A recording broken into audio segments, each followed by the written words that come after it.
കേരള കർഷക തൊഴിലാളി ക്ഷേമനിധി ബോർഡിന്റെ അതിവർഷാനുകൂല്യം രണ്ടാം ഗഡു വിതരണം ചെയ്തു. ജില്ലാതല ഉദ്ഘാടനം പാലക്കാട് NGO യൂണിയൻ ഹാളിൽ നടന്നു. കർഷക തൊഴിലാളി ക്ഷേമനിധി ബോർഡ് ചെയർമാൻ N. ചന്ദ്രൻ ഉദ്ഘാടനം ചെയ്തു.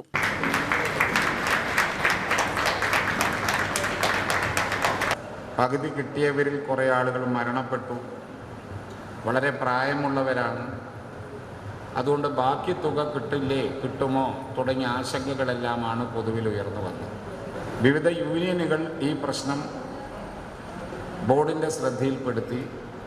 ബോർഡിലെ ഡയറക്ടർമാരെല്ലാം വിവിധ കർഷക തൊഴിലാളി കർഷക സംഘടന പ്രവർത്തകരാണ് എന്നുള്ളതുകൊണ്ട് ഞങ്ങൾക്ക് നേരിട്ട് തന്നെ തൊഴിലാളികളിൽ നിന്നുള്ള ഇത്തരം ആവശ്യങ്ങൾ കേൾക്കാനിടയായി.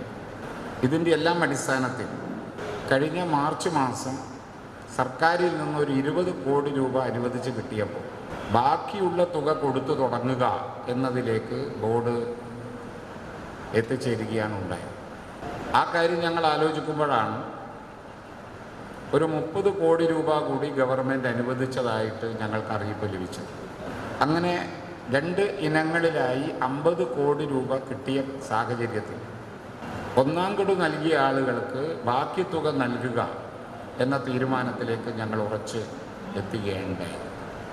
Board director A. രാമചന്ദ്രൻ അധ്യക്ഷത വഹിച്ചു. Director Jose Mathews, B. Chanthamarakshan, H. Haneefa, Thankavelu, Muhammad Rajan, R. Suresh എന്നിവർ സംസാരിച്ചു. Chief executive officer KS Muhammad Siyad സ്വാഗതവും ജില്ലാ എക്സിക്യൂട്ടീവ് ഓഫീസർ VK വസന്താബായ് നന്ദിയും പറഞ്ഞു. UTV news Palakkad.